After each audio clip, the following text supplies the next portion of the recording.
Great stuff. So that's all the pre-clean done, and we're Yep. now moving on to stage 2, as we would know it, so the wash or contact wash phase, because there's still, you can just see a little bit of grime remaining, not very much, hopefully not enough to damage the paintwork. And this is our primary concern, isn't it? We're about to touch the car Yeah. and potentially scratch or damage the paintwork. So what's your top tips, Matt, on how to treat that paintwork So basically, kindly as you can? the top tip, so what we've done, obviously we've done the pre-washes, which as much as possible got as much dirt and grit off the car. The other thing is when you're using the noodle mitt, if you drop the noodle mitt on the floor, go and get yourself a fresh one. So anytime you drop anything on the floor, if you think, oh, there's not a bit of grit on it, there will be a little bit of grit on it in somewhere, and you'll just come back to your car later on, you'll just see a load of scratches all over the car. So as soon as anything you're using hits the floor, disregard it. If you come across a piece you've missed with the pre-wash process and there's like a big clump of mud or something you haven't seen, get the jet wash out and try and get that off. Perhaps even just use some of the citrus wash in the trigger just to try and loosen it a bit. Don't try and attack it with the noodle mitt. And probably a good time to say, if you have got any kind of bird droppings on the car, just keep rehydrating that dried bird dropping, because as soon as you try and scrub that off, if it's not fully rehydrated, then that will scratch the car. So the ideal thing to do with bird droppings is just have a can of bird lime remover, and as soon as you see it, get it off the car as soon as possible, especially in the summer, because the acids and that and all the stuff the birds are eating will just start eating into that top layer of your lacquer. So those are the top tips there. And the other thing as well, as I show you, when you're washing the car, it's just use nice smooth movements, use the 2-bucket method, and then you'll limit how you would damage. There always will be some occasion where you will accidentally damage the car. It might even be the zip on your jacket brushes against the car. So that's another thing to look out. What are you wearing while you're actually washing the vehicle itself? You're reaching over to the roof, you got a zip poking out, and you do a nice scratch across the car. So that's another thing to look out for. But let's get stuck in and let's get this contact wash done. So first off, we've got our noodle mitt, nicely foamed up bucket, and your dad or your mum was right on this one. You start at the top and work your way down. So we take the mitt and we do nice straight lines across the car,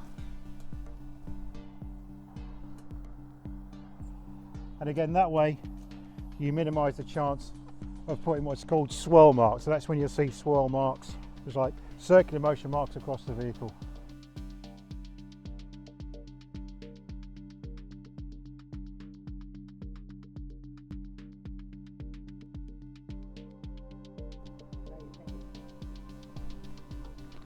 I always find it's a good time now to do your wing mirrors as well, because I tend to find if you're going to forget to clean anything, it'll be the wing mirrors. Think you've got your car nice and clean, then you look and your wing mirrors are still dirty. So I'd always do them just after you finish the roof, so you know they're done. And obviously with the wing mirror sticking out like it does, it's going to be peppered with insects and dirt, so make sure you give that a bit of attention. Okay, and now what we're going to do, after we've done the roof, we've done the wing mirrors, we're just going to rinse out the mitt in here. And so we just transferred all that dirt from there into the rinse bucket. And now you can get onto the next section. Personally, I go bonnet, boot, then sides, and then onto the front bumper, rear bumper, and then the side skirts. So that's mainly what we're doing. We're leaving it until last. What could possibly be the dirtiest section of the car is obviously lower down. So that's why we start at the top and work our way down, because if we start at the bottom and work our way up, we're increasing the possibility of getting grit in the noodle mitt that might end up back on the car. So it's all about reducing that chance of scratching your car.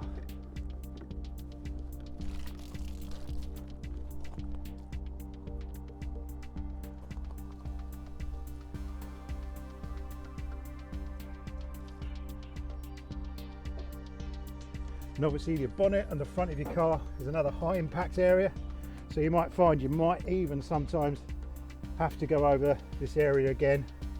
And also if you find something that's on there that won't come off with the mitt, you might just need to go in again with some concentrated citrus pre-wash and get it off that way.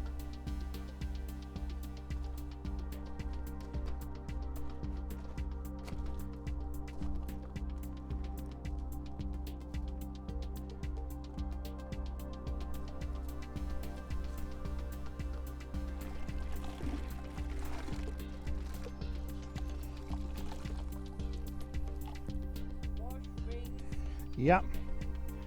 So rinse, back into the wash bucket, then back onto the car, and then rinse and repeat.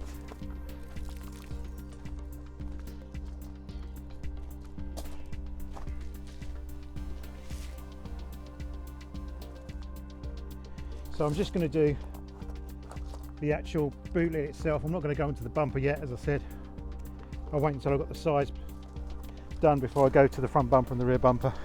So we start with the roof, bonnet, boot lid, sides, front and rear bumpers, and then the very bottom of the car.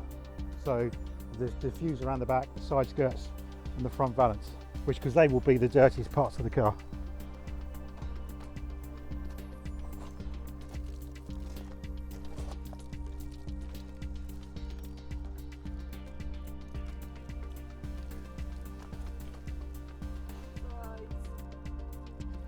Yep, so we're getting stuck into probably the largest area of the car. And this is a good opportunity to check your paintwork to see if you've got any car park dings. Has anyone driven a trolley into your pride and joy whilst you've been getting the weekly shop? And that way you can keep on top of any stone chips and hopefully you can catch them before they start to rust. And that's the other plus point and getting to know the condition of your car's bodywork when you're washing it. So we're not going down too low, just doing this side here, and we'll leave that area to last.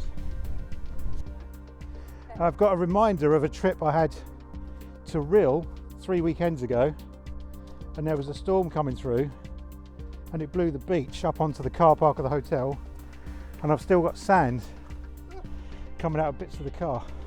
What I'll have to do here, that's a very good illustration, I'll just have to make sure that that's rinsed off before any contact wash. Another tip, if you're sort of more slow and methodical, there is less chance of you missing a bit. Imagine if you're rushing, you might miss a section, but if you're slow and methodical, you'll find you'll actually wash your car quicker in the end. You won't have to go back over. And now we start to work our way down onto the front bumper now. Probably the most peppered part of your car. You're going to have stone chips, you're going to have dead insects, you have all sorts of stuff on there. If you want to, you can actually have 2 mitts, one for the lower portion of the car and one for the upper portion of the car. I just find managing it by doing the bottom of the car last. But if you want to be belt and braces, you've got a wash mitt that will only touch the top half of the car and one that will touch the dirtier bottom half. And important to wash them off, Matt. Yeah. Yep. Same with the drying towels. You want to keep them as clean as you possibly can. So Absolutely. No grit or damaging Absolutely. particles in the cloth. And all of the wash mitts and the drying towels and the microfiber cloths can all be just washed in a washing machine, just with a very light hand wash. Never use any kind of conditioner, because that will just ruin the fibres in the towels. Right,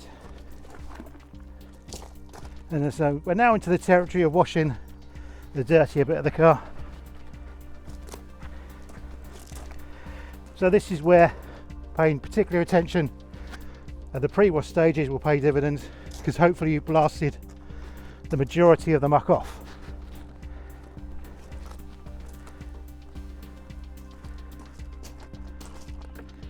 Now the side skirts. Just a point, if you want to do the door shuts, I would advise to do the door shuts while you're doing the side of the car rather than at the end, because again, you just want to keep that paintwork inside the door shuts nice and scratch free. Okay, so that's the contact wash done. Just a quick check to see if you missed anywhere. If you definitely want to know if you missed anywhere, have someone else look, because 9 times out of 10 they will spot somewhere you've missed.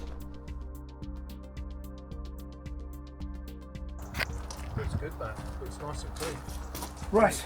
Yeah, pretty clean. No, looks good. Ready to rinse, I think. We get the rinse off. I'll just probably spend a little bit of time trying to get as much of that sand again out from, I think it's under the wing mirror. It's where it's living at the moment. So again, start from the top, turn the jet wash on.